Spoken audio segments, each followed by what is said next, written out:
Siupo na, and this night we will learn or talk about the doctrine of justification part 3. Okay, the verse says, knowing that a man is not justified by the works of the law, but by the faith of Jesus Christ. Ano po ang timeline niyan? Of course, it is not an Old Testament. It is talk about by Apostle Paul, and Apostle Paul is the preacher para sa church and the dispensation of the grace of God. Kaya ang basis niya is by the faith of Jesus Christ. Even we have believed in Jesus Christ. So iba yung faith of Jesus Christ, iba din yung faith in Jesus Christ or believe in Jesus Christ, that we might be justified by the faith of Christ and not by the works of the law. For by the works of the law shall no flesh be justified. So in this part 3 of our discussion or preaching of the truth today or tonight, I will talk about with a review. May review din tayo konti mo that is doctrine of justification part 3. So I could give you the review para hindi kayo mawala sa track. On track palagi kayo. Ang doctrine of justification, dalawa lang po ang gusto kong nandun ang scope natin. Natagalan tayo pangatid sa part 1 and part 2 sa principles of justification, wherein hindi po ako mag-jump sa practical pa kasi hindi pa ako tapos. Kaya in that principle of justification, sila nga bro, continue lang. Hindi ko lang kuhan yung kuhan eh. Gusto mo akong magpindot? No? Ay, nandun yung definition. No? Nandun yung definition. Naibigay ko sa iyo, wala? Ikaw na lang. Ikaw na lang. Okay, the definition. Nakita mo yung, nakita natin yung definition. Ano ba ang kahulugan ng justification? At binabaybay din natin yung in view kung saan tayo ilagay ang ating mga sarili sa doctrine ng justification. Of course, hindi po sa Old Testament, but in the New Testament. So, in view of dispensation. Okay? Yan, wala pa. So, makita natin yung two aspects of justification. So, binaybay natin yung tawag doon? Wala. Wala, Brad.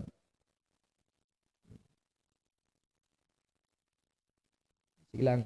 Dito na lang. Ikaw na lang, bro. I-continue mo lang. So, ang meaning doon ng binigyan natin ng general meaning ng justifying is to be conformable to the law.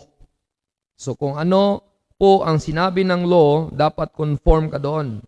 No, I read something doon sa Rules of Court, doon sa Supreme Court website. Kung pupunta kayo sa Supreme Court website, meron yung Rules of Court regarding evidence. Doon, binasa ko doon regarding evidence. Dapat lahat ng ebidensya mo para makonform ka sa batas, para you are proven not guilty, ay dapat hindi hearsay, dapat real evidence, dapat mayroong document evidence, iba yung verbal evidence, iba yung document evidence, iba yung paglatag ng mga tinatawag na mga witness or evidence also, tao. Iba yung document, iba yung video, iba yung hearing, iba yung lahat ng anggulo. Yun ang ginawa ng Rules of Court. Para tanggapin ka sa batas at magiging katanggap-tanggap ka, conformable ka sa batas at hindi ka magiging guilty at makulong, ay dapat conformable ka sa law. Ngayon, ang tanong, before Christ died, anong law? Of course, Mosaic law. The law of work. Yeah, sabi ng Romans chapter 3, kung tingnan niyo po yan, hindi naman pagmamayabang, bakit tayo ay napawalang sala, hindi dahil tayo ay mabait or may ginawa or kayang gagawin. Sabi niyang verse number 27, where is the boasting then? Saan ba ang pagmamayabang natin? Ngayon na namatay na si Kristo, it is excluded. By what law? Ano bang klasing batas na magpapatunay na tayo ay pinawalang sala? Is it the law of works? If the law of works, that means hindi pa namatay si Kristo. Panahon pa yun ng Old Testament. You should conform to the system God had provided. Bakit ka magiging ligtas in the Old Testament? Because you have the righteousness which is of the law. Which a man doeth those things shall live by them. Paano po, Moten? Kaya makita natin, Moten, na what law? Para ikaw magiging napawalang sala, you ought to conforme ka doon. Ngayon po ba ay Old Testament pa po tayo? Hindi po. Nasa Bagong Testamento na tayo. Ang sabihin doon, is it the law of works? The answer is the law of faith. Ano ba ang faith?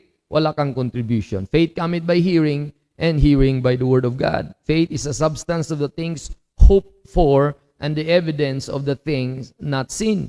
Ano ang evidence mo na ikaw may faith? Of course, the word of God. Amen?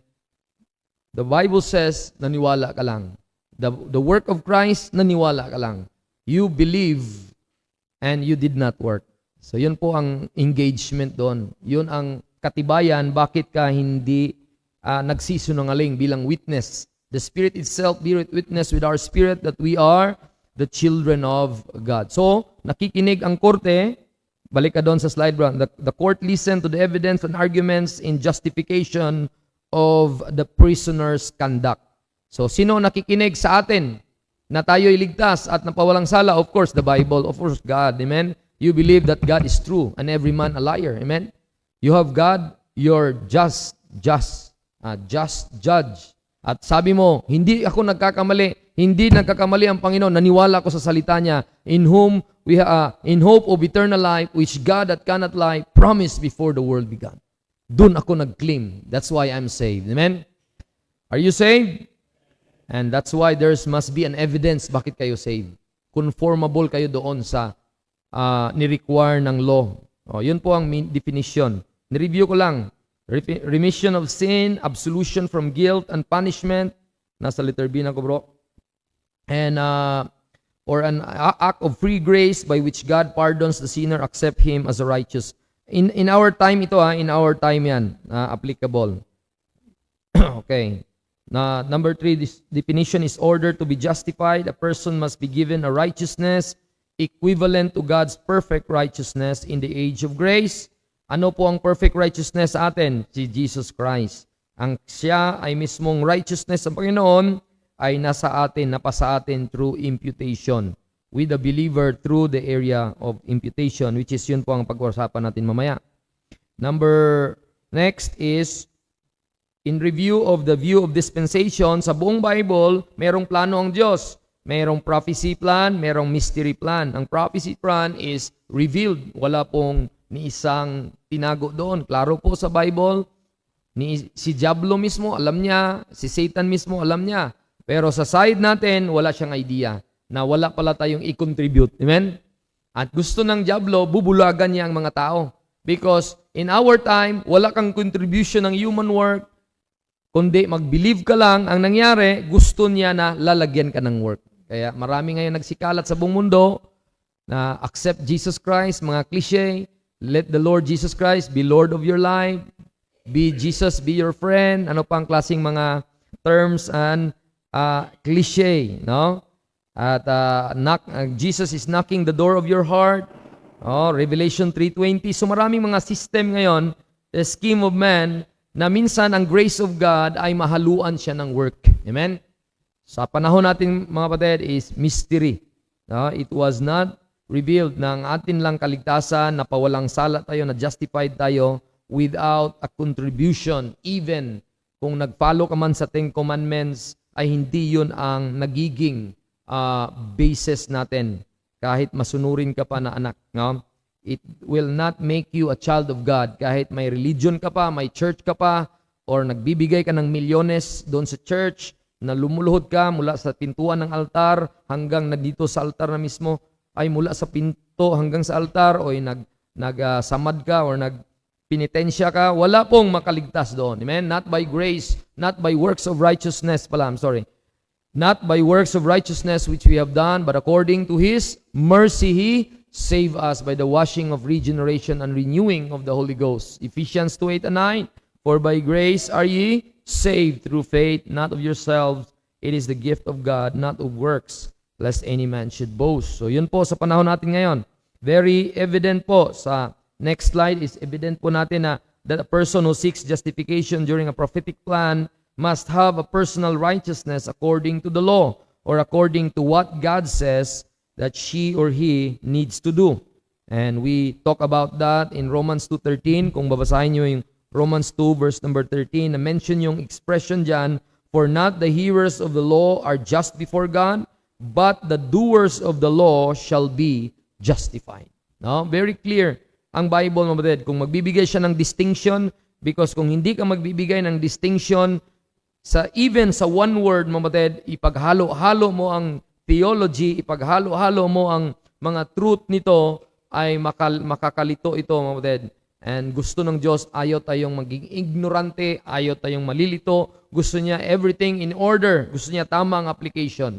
Kasi God is a God of order. He is not a God of Confucius. Hindi po siya Confucius, kundi God is Jesus Christ. He is a God of order. And klaro po sa Old Testament, the doers of the law shall be justified. Amen? Kahit hintil pa. Kasi those who are Jew, na tinuli, pero hindi naman sumusunod sa law, walang silbi ang kanilang pagtutuli. Meron mismo mga hintil, gumagawa sila, alituntunin, mga guidelines sa law, hindi naman sila tuli, yun pa ang nagiging accepted sa law. Kuha niyo po, nakuha mo yung punto natin, na sabi nga, tingnan niyo po, verse number 25, for circumcision verily profiteth, if thou keep the law. Useless. Amen? Yan, sabi ng argument ng isang lawyer, kasi Paul is a lawyer, useless. Sa Old Testament, ikaw'y tinuli, anak ni Abraham, kahit meron kang sign of circumcision, pero hindi ka naman sumusunod sa law, you will not be accepted by God. You will be cut off, then condemned to die, just like Achan. You know Achan? Have you heard the story of Achan? Na tukso sa damit ng mga Babylon. Nung natukso, tinago. Nung tinago, hindi sila makapagpanalo-panalo sa small country nga or a place AI. Hindi nila kayang talunin. Bakit? There is a sin in the camp. Kaya ganun din ang church natin. Hindi makapag-usad-usad si spiritual dahil maraming tinatago-tago na kasalanan. Starting from me, that's what I need to repent of all the wrongdoings that I have done. Amen? Hindi ako perfect na tao, by practice, but in my position, I'm perfect in Christ. Pero everyday struggle ako, everyday struggle tayo. Amen? Kaya, gaya ng nakita dyan, na justified by the works of the law. Kaya makita nyo po, if thou be a breaker of the law, thy circumcision made an uncircumcision. Pero verse 26, therefore, if the uncircumcision keep the righteousness of the law, shall not his uncircumcision be counted for circumcision? Imagine nyo po, kahit hindi pa siya tuli, pero sumusunod siya sa 10 Commandments. Accepted siya sa Panginoon.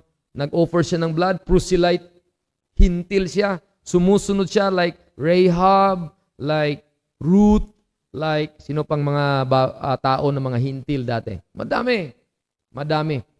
Kaya mga kapatid, yun po ang system doon sa Old Testament. Kaya doon, dito balik tayo sa number 3 sa principle. Number 1, definition. Number 2, in view of dispensation. Number 3, mga kapatid, is the two aspects of justification. Number 1, the two aspects of justification is the forgiveness, remission, and taking away of believers' sins. And we nag-show ako sa inyo ng mga sample, mga listahan ng kasalanan, whatever sin, nalista ko sa inyo dati. Pero mga kapatid, hindi yon ang makapag-condemn sa atin sa impyerno. Ang makapag-condemn sa atin sa impyerno, hindi yung list of sins, because one sin only. Ano yon? The sin of unbelief. And even that, mga kapatid, ay nung nag-believe tayo sa Panginoon, sabi niya, in whom we have redemption through His blood, even the forgiveness of sins according to the riches of His grace. Ephesians 1:7 pala yun. Pag Colossians 1:14, in whom we have redemption through His blood, even the forgiveness of sins. So mga kapatid, dahil diyan, dahil sa pag-take away ng ating kasalanan, anong kaibahan ng isang kriminal na nakalaya sa Muntinlupa at isa tayo na nahalintulad na isang kriminal na ang preso na atin dapat pupuntahan ay yung impyerno because hell is a prison. Anong kaibahan? Ang kaibahan is kung ikaw mismo, anak ni Bibi Ama ka, nakalabas ka doon sa Muntinlupa, paglabas mo doon, ganun pa rin ang nature mo, makasalanan.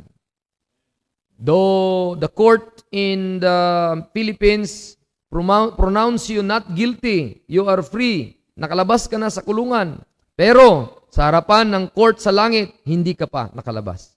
Kung hindi ka pa nag-believe sa gospel of the grace of God. Kasi merong ang nature sa iyo na makasalanan, hindi pa natanggal yan. Kaya, if you are a believer of the gospel of Christ, that nature of being a sinner, natanggal na yan, yung mga kasalanan na yan, and you are now called saint. Santo ka na. Tingnan niyo po 1 Corinthians chapter 1, verse 1. No, Paul, an apostle of Jesus Christ, sabi niya doon sa kanyang sulat na lahat ng kasalanan natin ay nalinis na dahil sa paglinis. Sabi niya, verse 2, unto the church of God which is at Corinth, to them that are sanctified. The word sanctified in etymology, sa salitang etymology means ang pag-aaral ng mga sinaunang or paano ginamit ang salita. O, paano maginamit ang salitang sanctified, sanctus. Ang means ng sanctified is sanctus means another word is sync, pinag-isa doon sa malinis. Kasi tayo ay madumi, pinag-isa tayo sa Panginoon, nalinis tayo sa dugo niya by the act of Christ's blood shed at the cross. Kaya tayo ay nalinis at dahil doon, anong nangyari? Tinawag tayong santo. At santo, inihiwalay parang isang damit na nilabhan, mabango na daw ni. Amen? Pagkay ganon, isiparit mo, huwag mong ihalo sa mga juboy, sa mga labahin. Kasi pag amoy mo ng pawis, tapos mabango na sana to, ipinaghalo mo, ay hindi na mabango. So ganon, tayo ihiniwalay ng sa Diyos, at dahil doon tayo malinis na. And taking away of sin by the sanctifying work of Christ, and by that, nakita natin by the forgiveness of sins. Okay? Yun po ang taking away. Then, hindi tayo magtagal doon kasi doon ako mag-focus sa number 2 aspect of justification. Number 2 is the imputation of righteousness of Jesus Christ. So, hindi lang ito tinanggal ang kadumihan sa loob mo, hindi tinanggal na yon, hindi ka na madumi sa harapan ng Diyos, kundi ipinalit pa ng Diyos ang kanyang kalinisan. Amen? Ang tawag doon, mga kapatid, is the imputation of the righteousness of Jesus Christ. Because of the righteousness has been imputed to us, God called us justified. Amen? Abraham believed God and it was imputed to him for righteousness. So, illustration po si Abraham sa atin. Look at Romans 4, 1-5. Sabi ng Bible, si Abraham was not yet circumcised. Nung ginamit ni Apostle Paul as an illustration para sa ating mga Gentile, hindi pa siya tinuli. Sorry to say, what shall we say then? Sabi ng verse 1, that Abraham our father as pertaining to the flesh hath found. Verse 2, for if Abraham were justified by works, he were off to glory, but not before God. For what saith the Scripture? Abraham believed God, and it was counted unto him for righteousness. Now to him. So ang meaning pala ng believing is now to him that worketh is the reward not reckoned of grace but of debt.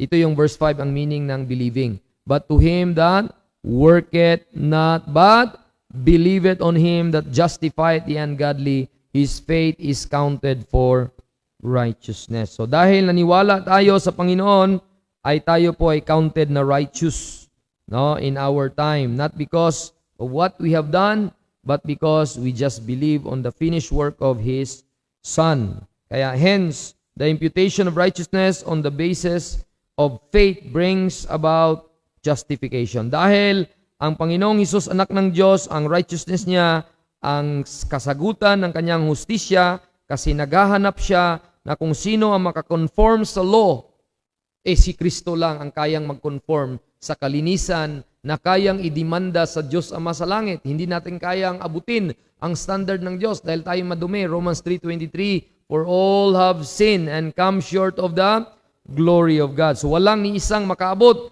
Kaya tayo po ay minahal tayo ng Diyos. God commanded His love toward us in that while we were yet sinners, Christ died for us. So dahil doon, naligtas tayo. Amen? At the cross where I first saw the light. So liwanag ng mensahe, nakuha natin. Thank you, Lord, na natauhan ako, nabigyan ako ng liwanag where I first saw the light of the gospel that brings justification. Amen? At ay mga taong kriminal naguguluhan kung ano na ang gagawin nila sa kulungan dahil masaklap pag nasa kulungan mo. Amen? Masaya pa ba kayo na hindi kayo nakulong? Masaya ako. Imagine mo yan, makita ka sa mga worst prison na cell. Hindi na kailangan my brother of my mama ay si Abet. Yan, sinabi ko na sa inyo, he is 38 years old, ako 42. So pwede ako magsabing uncle sa kanya. He was in prison for 6 years. At sabi niya, Randy na tawag niya sa akin, mahirap pamangkulong ka. Hindi lang mahirap matulog, mahirap ang mga pulis. Kahit bugbugin ka nga walang dahilan. Pagtripan ka lang, bugbog ka agad.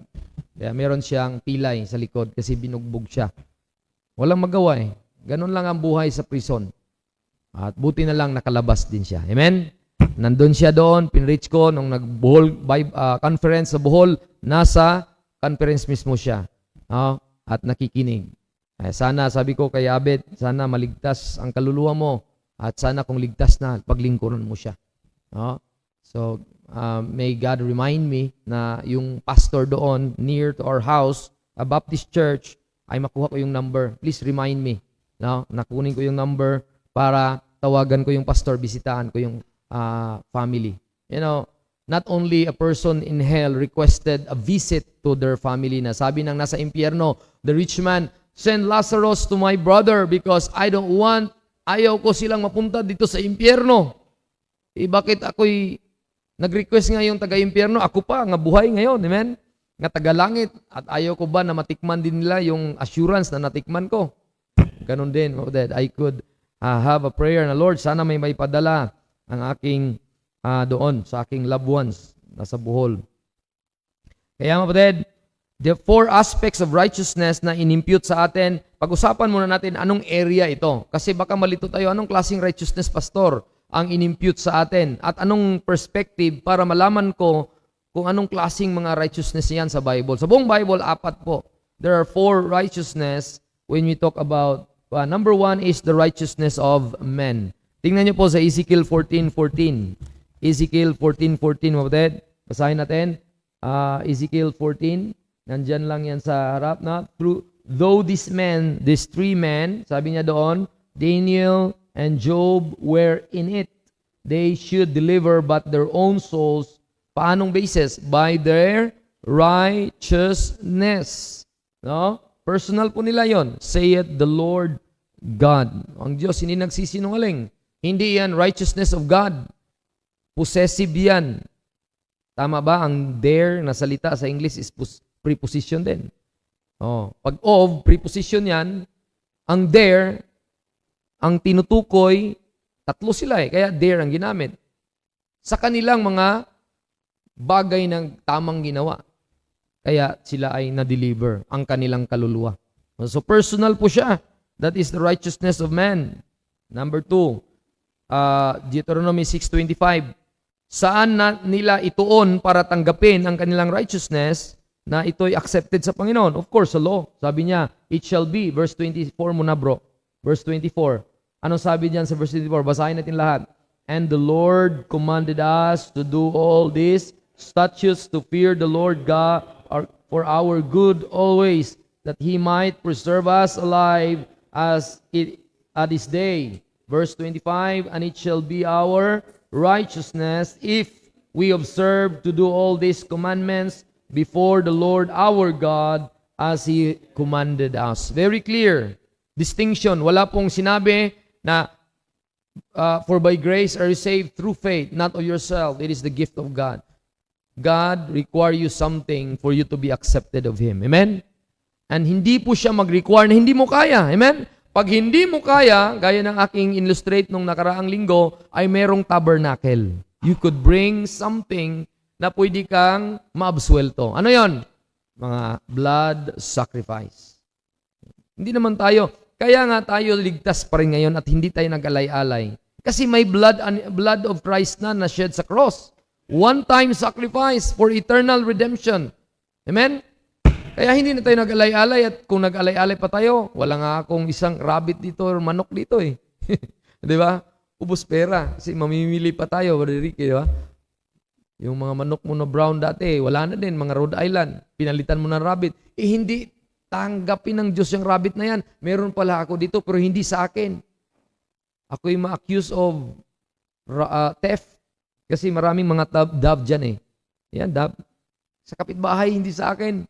Oh, kung effective pa ang blood sacrifice ng animals, wala. Ang hirap talagang maghanap tayo. Hindi aso ang alagaan mo, Sister Den. Tupa.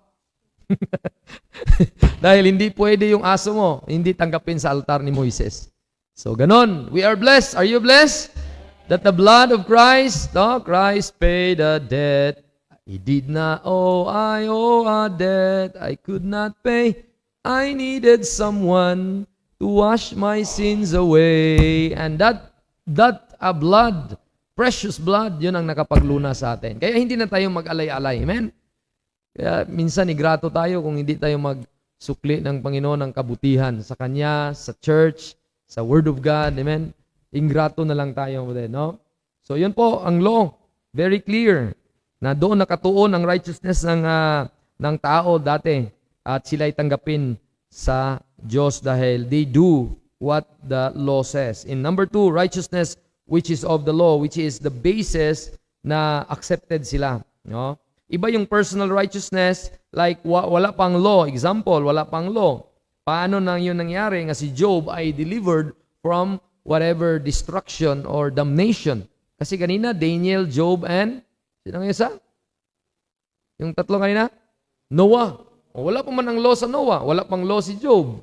So, they have a personal decision to offer. Just like Abel. Anong ginawa ni Abel? Nag-offer siya ng blood. Sino ang tinanggap? Ang blood ni Abel na sacrifice or yung gulay na ampalaya ni Cain? Of course, yung blood sacrifice. Hindi ko alam kung ampalaya yon. Basta gulay. No? Ang ibig sabihin doon, pagdating kay Noah, ganun din. Magkaroon siya ng blood sacrifice. Ibig sabihin, wala pang institution ng law, na Mosaic law. They have that idea na God require blood. Amen? Kaya makuha niyo po mo din. Yun yung personal righteousness nila. Pero pagdating na institute ng law, anong sabi ng Philippians 3:6? Testimony mismo sa isang lawyer na ang kanyang pinag-aralan ay Mosaic law. And his name is no other than Saul of Tarsus, now named Paul. Amen? Philippians 3:6. Anong sabi ng Philippians 3:6? Concerning zeal, persecuting the church, touching the righteousness which is in the law, blameless. So masasabi natin na kung mamatay si Apostle Paul, sa wala pa si Kristong namatay, talang yung hindi pa siya naging murderer, ha? Okay? Hindi pa man talaga siya pumatay ng tao nun. Nung hindi pa namatay si Kristo, di ba? Kailan ba naudyukan ang sarili niya ng masama? Eh noong nakita niya sila Pedro, nangangaral ng Kristo at nag-spread ang Christianity all over Jerusalem at sabi niya, hindi pwede ito. Kailangang mamamatay ito. O, di ba? Kanya po. Pero during the time na si Kristo ay hindi pa namatay at this man of Tarsus, a province of Sicilia, named Paul under the feet of Gamaliel, the very brilliant man according to the Mosaic law, alam niya kung paano panon yung law. He will not be in hell. Hindi siya mapunta ng impyerno. Kasi may righteousness of the law, pabasihan ng law. Pero, namatay na si Kristo, nalibing na buhay namang muli. At nung nagpakita sa ang Panginoon kay Paul, doon sa dalan ng Damasco, ano nangyari? Naniwala na siya. Amen? Kaya believer na siya sa righteousness of God, which is number 3. Ano yung number 3, mga kapatid? Okay? Balik mo na sa Romans 10:5, bro, para makita nila yung righteousness which is of the law. Ano ba ang tinapos ni Kristo nung simigaw siya, "It is finished"? Marami kasing nagtatanong, Pastor, ano ba yung it is finished? It means finished na ang law. Amen? Yung pinapagawa ng Panginoon sa Kanya. Fulfill all righteousness. Amen? At sabi niya doon, Moses described it, which is the verse 4 muna, bro. Christ is the end of the law. Yun ang hindi gustong tanggapin ng mga Hudyo. Bakit pa naman pati hintil tanggapin sa Diyos? At bakit hindi ipagpatuloy ang batas? Dapat matuli kayo bago kayo maligtas. Kaya there was problem in Acts 15. Nagkaroon ng gulo doon. Nagkaroon sila ng Bible conference doon sa Acts 15. Dahil merong mga hintil na nagtiwala at sabi nila, ibalik nga bro para makuha mo yon, kung gaano kaimportante ang pagsunod sa batas. At dahil sa ignorance nila, ay hindi nila alam na namatay na si Kristo, New Testament na. Verse 1, a certain man which came down from Judea taught the brethren and said, except be ye circumcised after the manner of Moses. So law po ito, ye cannot be saved. Very clear po ang Bible, no? Amen? Importante ang law nung wala pa namatay si Kristo. Kasi Moses described it, the righteousness of the law. Kaya mabted, which a man doeth those things shall live by them. Pero nung namatay na si Kristo, natapos na yon. Kaya itong mga tao na to sa Acts 15, ignorant sila. Kaya sabi ni Paul, sabi ni Peter, mabted, verse number, sana yon, verse number 10. Sabi ng verse number 10. Verse number 9 muna. And put no difference between us and them, purifying their hearts by faith. Now therefore, why tempt ye God to put a yoke upon the neck of the disciples, yung mga hintil na mga disipulo, which neither our fathers nor we were able to bear. Hindi basta-basta ang batas, kasi hindi naman talaga sila na perfect, dahil wala pong naka-perfect, kasi ang good God, ang mabuting Diyos, kung hindi sila makayang masunod, meron namang blood sacrifice. Kaya yun po din, ang righteousness of the law. Kaya balik tayo doon sa Romans, yung binasa natin kanina, Romans chapter, ano yung binasa, sinabi ko bro? Romans 10:5, ayan. Christ is the end of the law for righteousness to everyone that believeth. So, pa sa atin, believing lang. Pero nung wala pa namatay si Kristo, which a man doeth those things. So yun po, very clear ang distinction. Righteousness which is of the law. Hindi yan ang inimpute sa atin.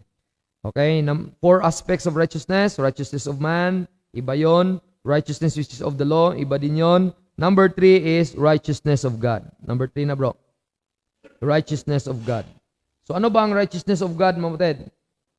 Ang righteousness of God, kaibahan po yan, hindi po yan na-reveal sa Old Testament. Ngayon lang po yan, Romans chapter 3, verse number 19. Look at Romans chapter 3, verse number 19. Ang Bible nagsabi, through the Apostle Paul, the Holy Spirit revealed to him this truth na ito lang ang hindi nailatag sa Old Testament. Verse number 19, 20 and 21. Okay, kung nandyan na kayo, sabayan niyo ako sa pagbabasa. Ready, go. Now we know what the things soever the law saith, it is saith to them who are under the law, that every mouth may be stopped, and all the world may become guilty before God. Verse 20, therefore by the deeds of the law there shall be no flesh be justified in his sight.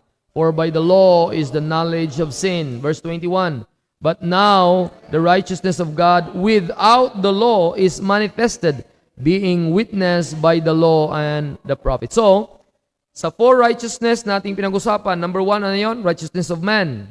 Number 2, righteousness of the law. Number 3, righteousness of God.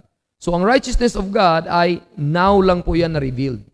Hindi po yan makikita sa Old Testament kasi sabi niya, mismong mga writer or mga libro na sinulat ng mga sinauna doon sa lumang tipan, kahit mga propeta pa, kahit si Moises pa, ay ni mismo sila kung ilagay natin sa rules of court, gaya na sinabi ko sa inyo kanina, pag ikaw ay idaan sa court of justice, dapat conformable ka sa system ng law kasi kung hindi ka makalatag ng evidence, ay maipriso ka, guilty ka. Ngayon, paano natin scrutinize na tayo hindi guilty, na tayo lang naniwala lang at napasa atin yan? Yan yung inimpute sa Diyos sa atin. Paano? Kasi wala yan sa lumang tipan. Witness mismo ang atong Bisaya yun Kung halimbawa, bigyan niyo po ako ng maroon hymn. Ay, meron, okay, maroon pala. Blue kasi ito Bigyan niyo ako ng maroon hymn. Please, maroon. Ayan. So ito, blue, ito yung New Testament. Itong maroon, ito yung Old Testament. Okay? Ito, libro ni Apostle Paul, mga books. Ito naman, libro ng mga Old Testament, Law and the Prophets. Ngayon, ang sabi ng expression sa verse 21, but now the righteousness of God, dito nasulat, without the law is manifested. Ito yung manifesto. Kung sabaga, manifesto, listahan sa mga information or naipahayag. Being witness, ito yung libro, by the law and the prophet. So, ang ibig sabihin nito, kung ito'y makapagsalita, sabihin niya sa'yo, Mr. Judge, kung ikaw ay magsususi, ayon sa iyong gagawin, kasi ayon sa korte palagay, sa aming mga pagsususi, ikaw ay natagpuan na makasalanan. Ayan, gano'n naman At ngayon, hinatulan ng reklusyon perpetua or pagwalang hanggang buhay na pagkulong. Di ba? Reklusyon. Ang sabihin doon, paano masabi natin na meron tayong buhay na walang hanggan at hindi tayo mamamatay sa impyerno, reklusyon perpetua doon sa impyerno? Dahil nakaangkin tayo ng righteousness of God na wala dito nakalista. Amen? Witness mismo ang mga propeta at mga mismo sabi ko sa inyo, kung kayo'y mag-type sa inyong meron kayong tikarta o ano bang inyong gamit? Anong gamit niyo mga kapatid? Anong gamit nyo na book app, app sa cellphone? Anong gamit nyo po? Tikarta. Ako mga ay yung green. Yung green na King James. Yung ito. Yung King James. KJV. Na nakalagay lang. At gusto ko ito dahil malaki ang litra. Palakihin ko pa lalo para makita nyo. Kita nyo very helpful sa aking mata. Dahil ang aking mata ay, alam mo na, mata ko po ay kailangan po ng, yan, tingnan mo, kahit pa kay Brother Iman, kayang basahin. Ganun kalaki siya.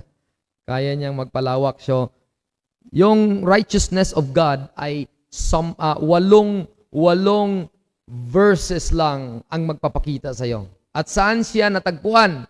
Wala po siya sa Old Testament. Yan 8 lang po nakalagay. Pero saan siya natagpuan? Sa Pauline Epistle lang po. Amen? At kung hindi man ako, kung nagkakamali man ako, ay most of them are sa Pauline Epistle. One of that is sa Peter, kay Apostle Peter. Sa James, may isa. Yun. So sa 8, 6 kay Apostle Paul, 2. Pero iba yung topic na yon. Kay James at saka kay Peter. So, ang point natin ito, Moted, that's why we could say we are saved kasi yan ang na-impute sa atin. Ano nga yung 2 aspect of justification? Tinanggal ang madumi mo, ipinalit ang kalinisan ng Panginoon. Amen?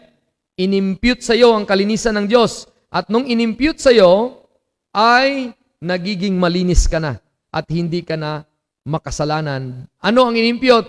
Yung personal righteousness? Hindi po yon. Yung righteousness which is of the law, hindi din yon. Anong inimpute? Yung righteousness of God. Paano na-produce? Ba't napunta sa ating righteousness of God? Romans 1:16. Anong sabi ng Romans 1:16? Which is yung number 4 ng aspect ng righteousness, yung imputed righteousness ay generic term yon. Generic term, no? Kaya ang pinaka-specific na inimpute, na impute sa atin, ano yon? Righteousness of God, no? Imputed righteousness. So, yun yung number 4 aspect. Pero dito muna tayo sa Romans chapter 1 verse 16. Bakit nagkaroon ng righteousness of God? Sabi ng verse 16, "For I am not ashamed of the gospel of Christ, for it is the power of God unto salvation to everyone that believeth, to the Jew first and also to the Greek." Ano po ba ang gospel? Verse 17, "For therein is the righteousness of God revealed from faith to faith, as it is written, the just shall live by faith." Kaya pala, ikaw ay righteous dahil namatay ang Kristo na righteous at napasayo dahil naniwala ka nung ikaw, ora mismong naniwala ka, napasayo at tinawag ka na matuwid. Amen? Isang araw, may dalawang magkapatid. Yung magkapatid na yon, bad yung isa, good yung isa. Kuya Joboy, Jaire, sana good kayo lahat. Huwag yung isa bad, isa good. Kasi dalawang magkapatid eh. Ha? Ngayon, yung isa ay nakapatay. Jaire, sana hindi ikaw yun, no? Nakapatay siya. Nung nakapatay siya, dahil yung good brother niya, Savior, paparating na yung pulis. Paparating na.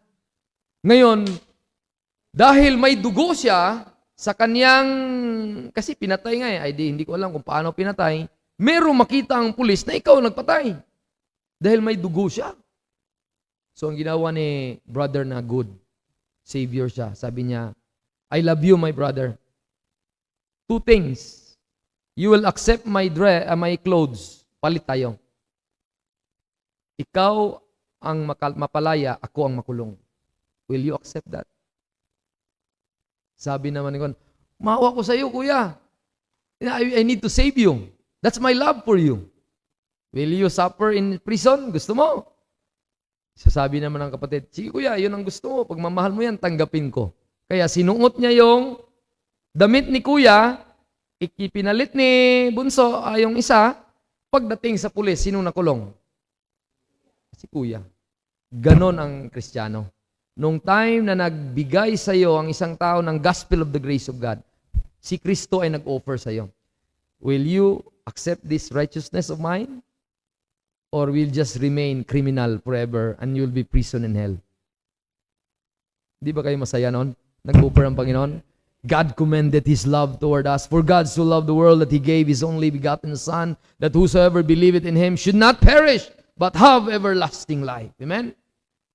He took away our sin. At sabi na, "Paid by the blood of the crucified one, now ransom from sin and a new work begun." Amen? Sabi niya, "Heaven came down and glory filled my soul. And the transaction so quickly was made, and at the sinner I came, took of the offer of grace He did proffer, He saved me, oh praise His dear name." What a blessing. Dahil nung sinabi niya, "This is my dress, a clean dress, a righteousness, matuwid." Ikaw ngayon na nakakasala, guilty ka sa harapan ng Diyos. Anong gusto mo? Palit tayo or hindi? Ang mga tao naman, "Ayoko, gusto ko, penitensya ako, gusto ko, magpapako ako every sa Holy Week, gusto ko, magpabautismo ako." Di ba? Ganon. Gusto ko, susunod lang ako ng mga pagsunod ng mga panalangin. Ganon ang system ng mga, di ba? Yung sinner's prayer. Gusto ko, hindi pwedeng walang ganon. So dagdagan na ngayon ang kaligtasan na free grace dapat sana. Yung matuwid, malinis sana. Yun ang gusto niya. Pagdating sa pulis, pagdating sa Mr. Kamatayan, kulong na forever. Wala nang chance. When you will be in hell, wala nang exit. Entrance lang. Are you saved? Did you boy know? Saved? Kasi kung hindi ka saved, napasayo pa yung madumi na yan damit na may ebidensya na dugo na ikaw ang pumatay. Pero kung ikaw mismo ay magpalit kayo sa Panginoon, then that is imputation. Amen? Ipinalit mo ang iyong madumi na kasalanan, ipinalit niya ang iyong kalinisan na damit. Amen? At pagdating doon, ang guilty, hindi ikaw. Sinong guilty? Naging guilty ang Panginoon. God the Father made Him, Kuya Jaire, ang God the Father, ginawang madumi ang Panginoon para tayo'y maging malinis. Amen? He had made Him to be sin for us, who knew no sin, that we might be made the righteousness of God in Him. Kaya yun po, Muted. He impute to us the righteousness. What a blessing. Amen? So makita natin next, Muted, ganun ang process. Ikon mo, bro. Yan ang process niya. Yun ang illustration niya. Yan. Sige, bro. Igon mo. Yan. Yan yung kapalit. Nagiging kabaliktarang ikaw mismo na makasalanan, nagiging nanampalataya ka sa Diyos, na ipasa sa iyo yung imputed righteousness, and God's righteousness credited to you, napasa iyo na. At ang iyong kalinisan, ang iyong mga guilt ay napasa kay Kristo, pero nalinis sa dugo niya. Amen? God has a power to cleanse. Would you be free from the burden of sin? There's power in the blood. So yung dugo na yun ang naglunas. Kaya 3 areas, mga kapatid. But before the 3 areas, 2 question muna. There are 2 essential question na para mapasayo yun. First question is, sino ba ang Diyos? Ito yung magiging procedure, bro. Okay, continue, bro. Baka guilty ka rin, no? Continue, huwag kang kukurap, bro, ha? Sino ba ang Diyos? Si Diyos ay banal. Amen? So, 2 bagay na tanong para mapakuha mo sana yon, no? Ito yung slow motion nung ikaw ay naniwala. Narinig mo na, ito pala ang Diyos. Sobrang linis ang Diyos. High standard pala ang Diyos. Hindi ko kayang maarok kahit Hudyo, hintil ka man. Kahit ngayon, even Hudyo, hindi kaya lang maarok ang standard ng Diyos. Dahil ang standard ng Diyos, hindi na righteousness of the law. Righteousness of God mo din. Amen? Kaya, all have sinned and come short of the glory of God. Kahit Hudyo ka man hintil, wala na pong sinasanto na magsisabing, ganito, special ka. No one is special. Only Christ. Amen? Kaya, sino ang Diyos? Basa po, speak unto all the congregation of the children of Israel and say unto them, Ye shall be holy, for I, the Lord your God, am holy. Amen? Banal ang Diyos. Amen? Kaya, mas maganda bang tawagin kang manang dahil sa palda mo, kaysa tawagin kang, parang walang distinction sa iyong katrabaho, ka-jogging, or whatever area kung saan ka. Kung holy ang Diyos, holy din ang damit mo, holy din ang life mo, holy din, of course, may holiness ka dahil si Kristo ang holiness mo. No? Who is God? Number 2, yun ang itanong mo. Tell ye and bring them near, let them take counsel together who hath declared this from ancient time. Who hath told it from the time, have not I the Lord? There is no God else beside me, a just God and a Savior. There is none beside me. So siya ay holy, siya din ay just, at wala pong sinong makaabot sa kanyang standard na yan, na justice. Next, bro, next verse.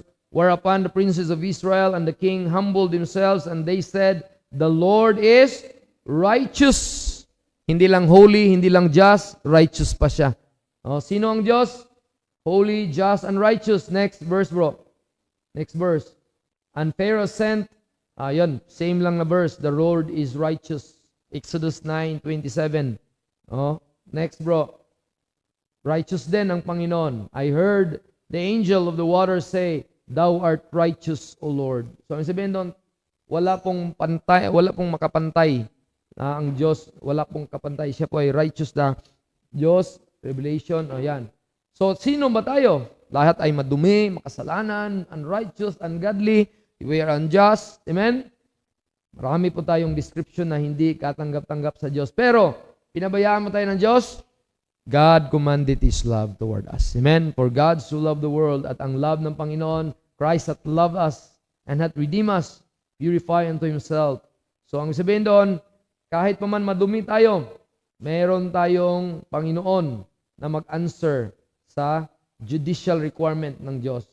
According sa Holy Scripture, wala po tayo guilty beyond reasonable doubt. At ngayon, ang answer na yan sa 2 question na yan is yung 3. Una, sa panahon natin ngayon, hindi sa panahon ng Old Testament. Una, yung grace. Yan lang sagot natin. Amen? Are you a believer of the grace of God? Hindi po tayo naligtas dahil sa work natin. Amen? Not of works. Ano sabi ng Romans 3:24? Kuya Jaire, anong sabi ng Romans 3:24?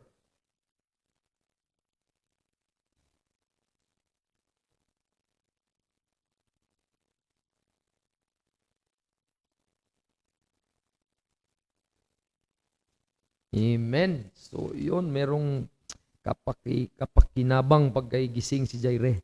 Pagkay tulog, ang hirap. Buti gising ka dong. Oh? So, para makaparticipate ka. Amen? Kaya, paano tayo nagkaroon ng napawalang sala tayo, na change ang standing natin dahil sa biyaya ng Diyos. Amen? Therefore, being justified freely by His grace. Freely. No? Parang redundant po ba yan? Hindi. God emphasizes na freely pa, grace pa. Grabe, may tinatawag na term na free gift. No? Kasi minsan, ang gift ng tao ay parang hindi free na rin. Yeah? Pero sa Bible, pag kay gift, i-emphasize pa niya, free pa. No? Free gift. Ganon din. Grace na, free pa. What a blessing. Amen? What a blessing. So number 2, ano pa ang kailangan sa 3 essential?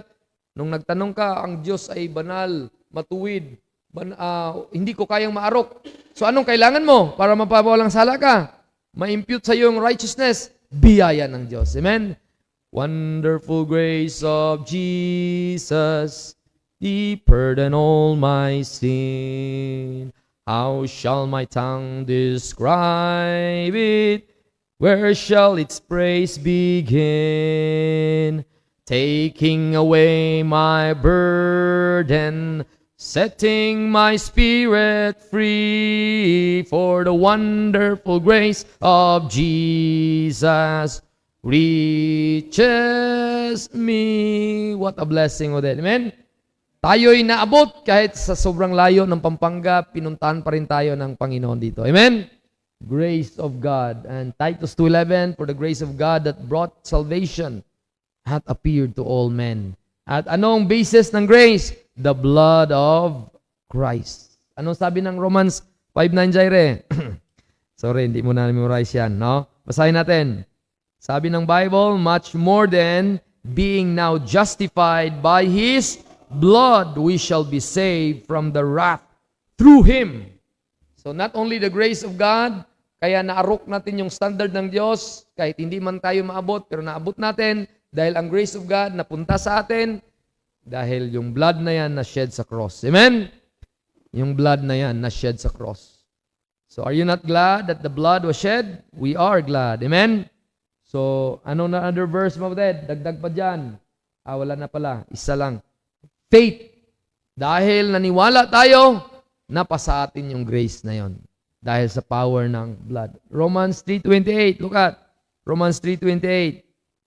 Lapit na po tayo. Ayan. Romans 3:28. Nandiyan na po kayo? Okay, ready? Basa. Therefore, we conclude that a man is justified by faith without the deeds of the law. Wow, what a blessing, Oded.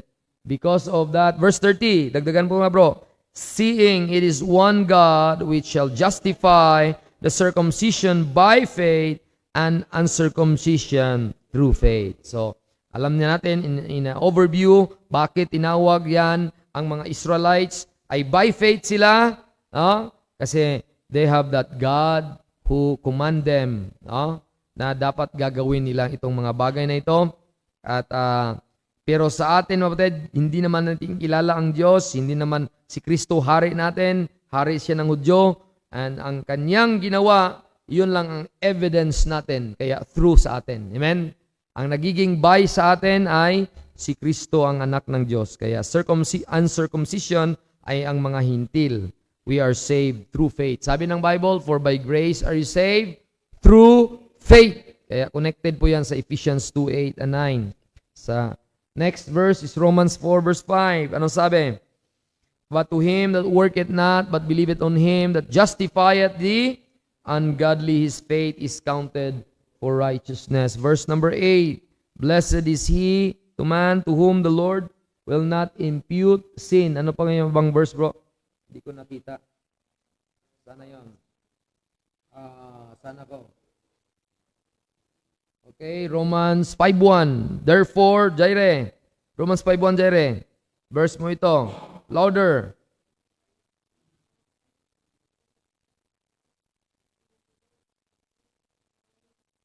Di, mali, Jaire.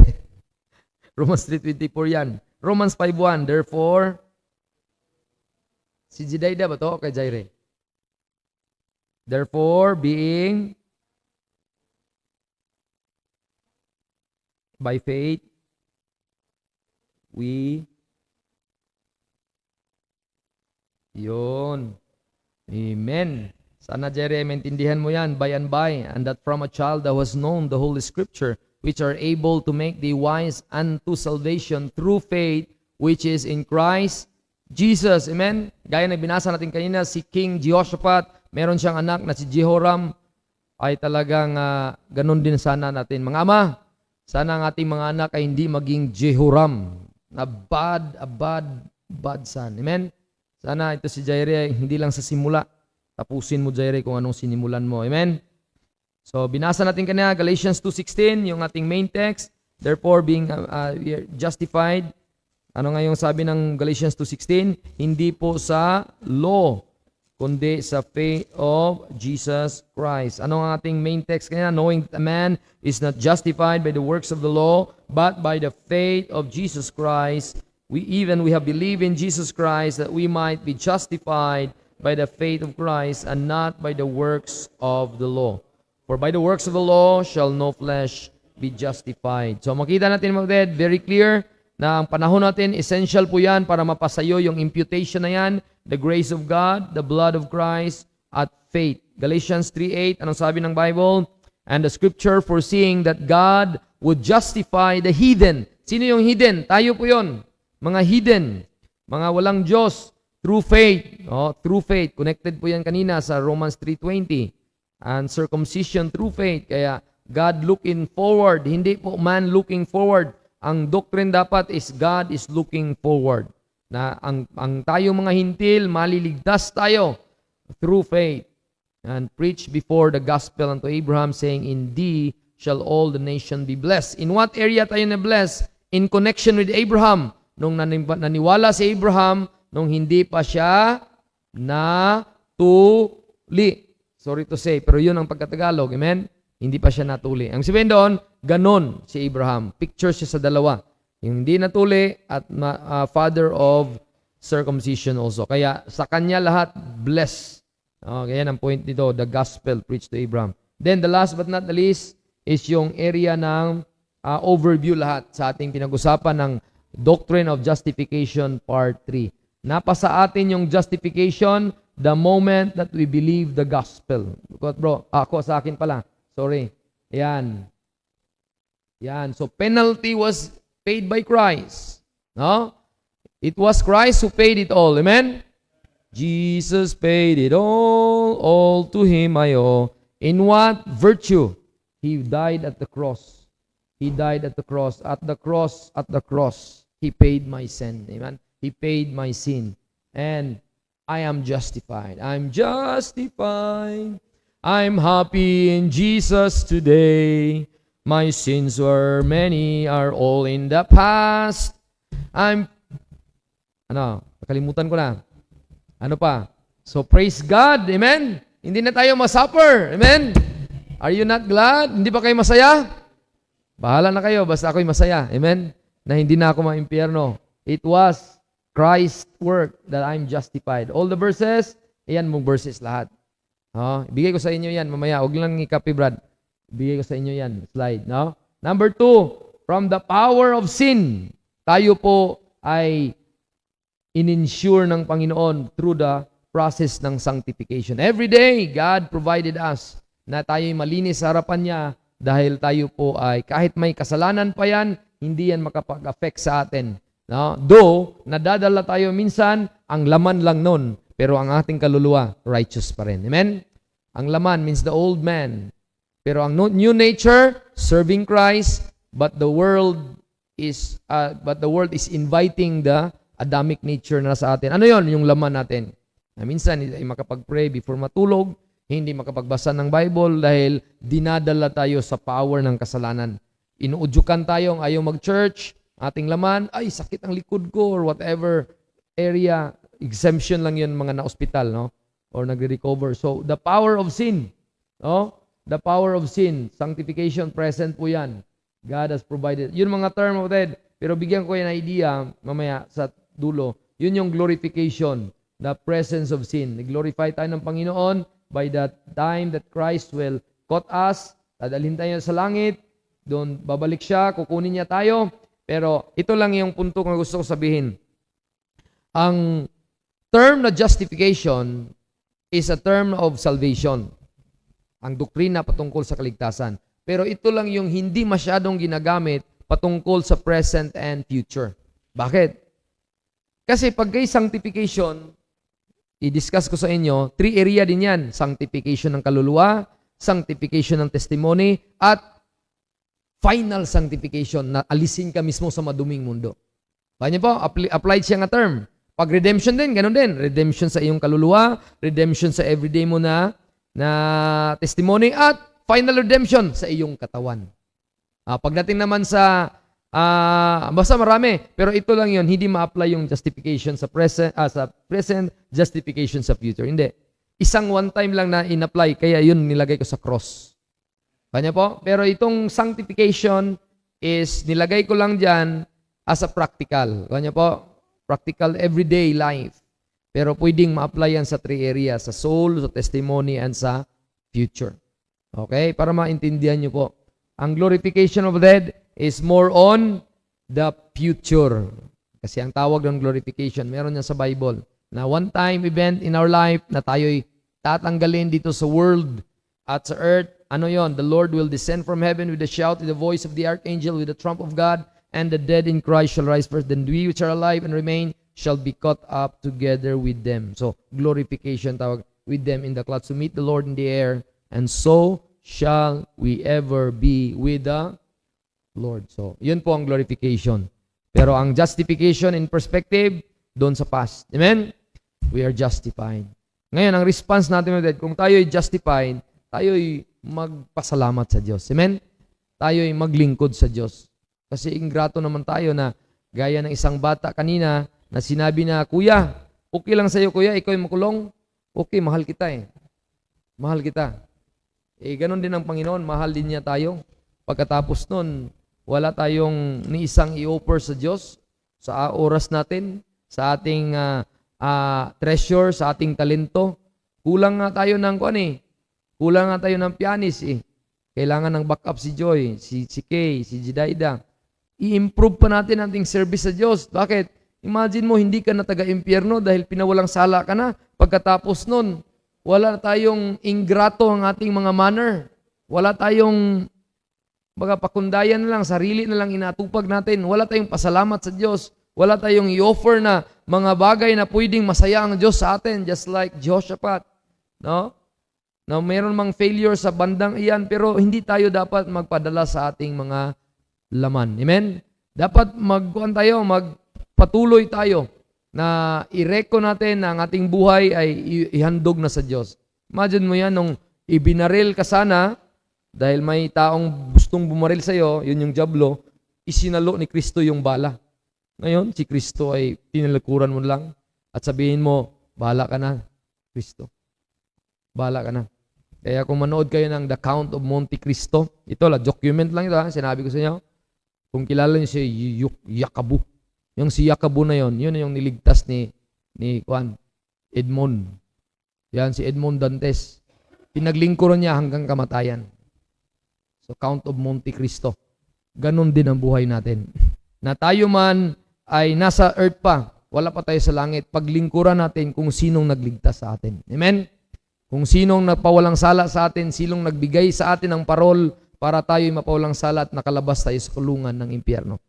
At forever and ever paglingkuran natin. Nasabi nga ng Bible natin,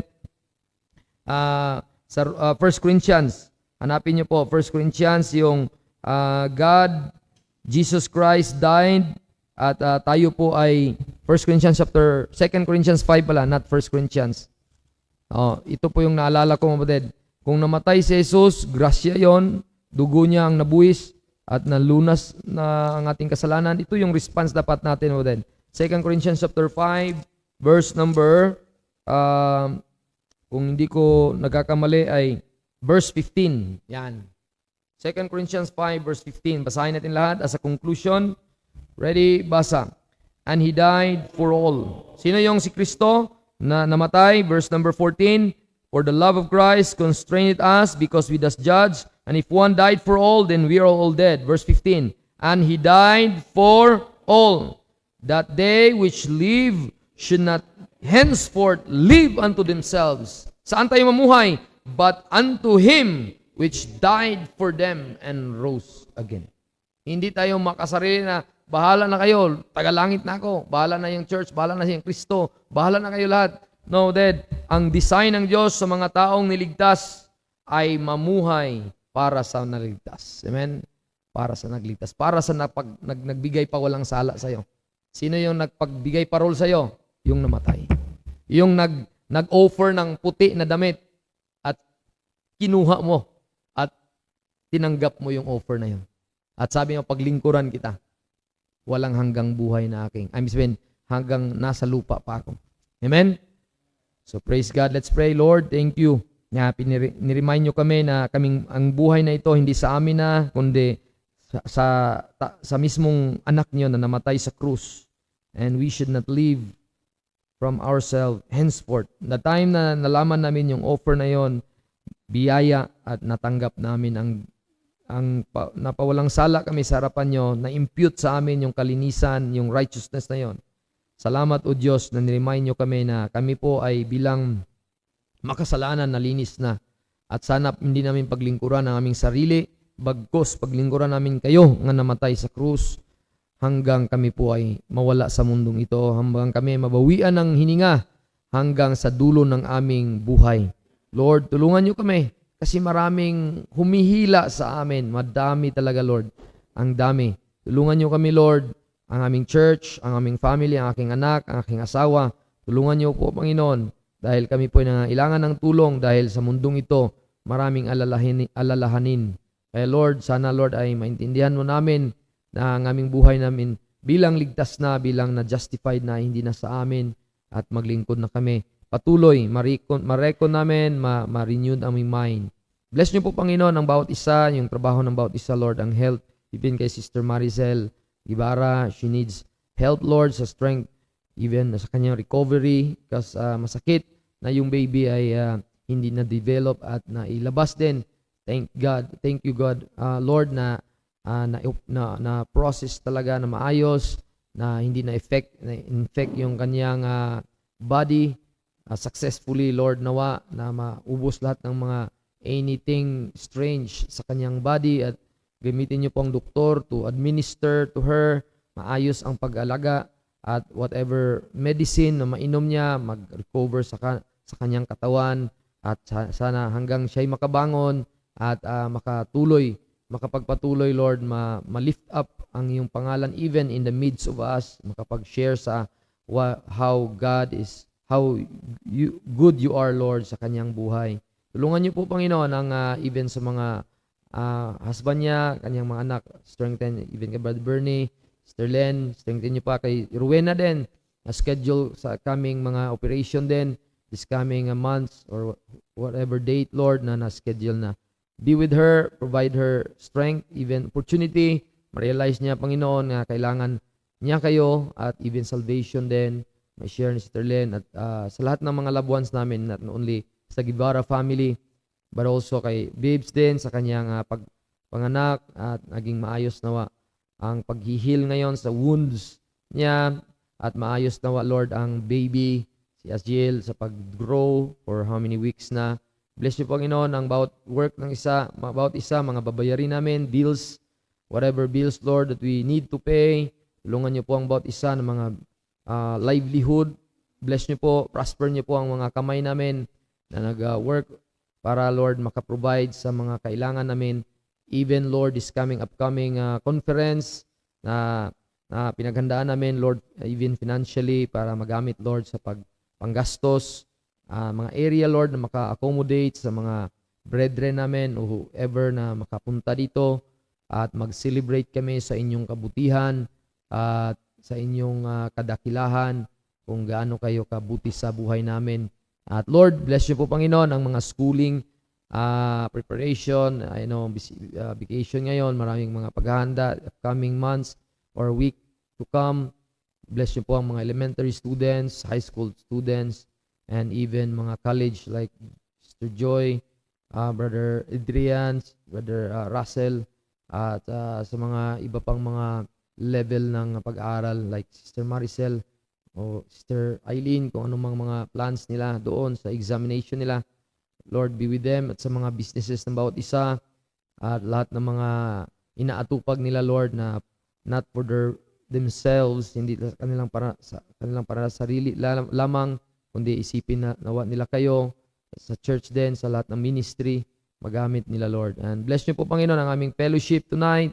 Bless niyo po, Panginoon, ang aming pagpahinga mamaya sa aming pamamahay. Bless niyo po, Panginoon, ang bawat isa. Thank you, Lord, for providing time together, and being together, Lord, is a blessing. And Lord, may continue to be with our loved ones, ang mga mahal sa buhay, na even they could still access kahit online man lang, ay is just a supplement, though hindi yun full talaga na makuha nila lahat, but it's an opportunity also na pwede silang maka-learn, and some part, Lord, na pwede nilang makapakinggan kasi mahirap talaga pagka online, maraming interruption. Kaya Lord, bless niyo po, Panginoon, mga loved ones namin, even sa mga provinces, lahat ng area, even sa mother ni Sister Mercy, kaka-birthday lang for a 90-year-old plus. What a blessing. At even sa aking mama, aking papa, good health sa kanila.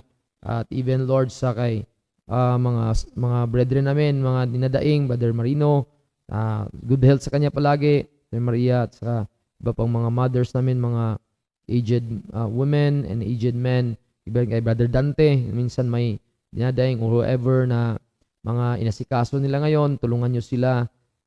Even, Lord, sa mga mag-travel tomorrow, like Sister Emma, she needs help, Lord, because she will be away from her son, Wendell, her beloved son. Tulungan nyo siya. Tulungan nyo din ako na maging okay si Wendell, maging maayos nawa ang pagbantay namin.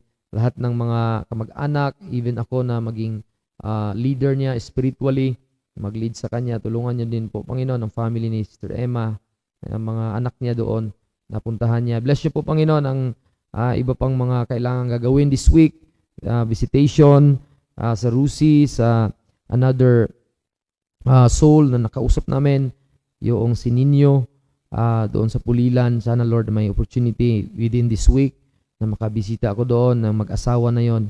Bless niyo po, Panginoon, ang si Ronald, si Riza, mga anak niya, ang dalawa. They are a blessing to us, Lord, sa church, and even si Sister Baby dito sa Mangga, si Cheryl de Guzman, sa lahat ng mga Minda, at saka sa iba pang mga nabisitaan namin sa Santa Ana, like si Romeo Dungka, sila Brother August, Sister Ophil, at sa iba pang mga souls na pwede namin mabalikan muli, mabisitaan muli para, Lord, ma-refresh, mai-share muli ang mga truths, katotohanan sa word. Bless niyo po ang strength ni Brother Iman sa kanyang likod. Dinadaing niya, maintenance niya, Lord, bless niyo po siya. Sister Elena, mga anak,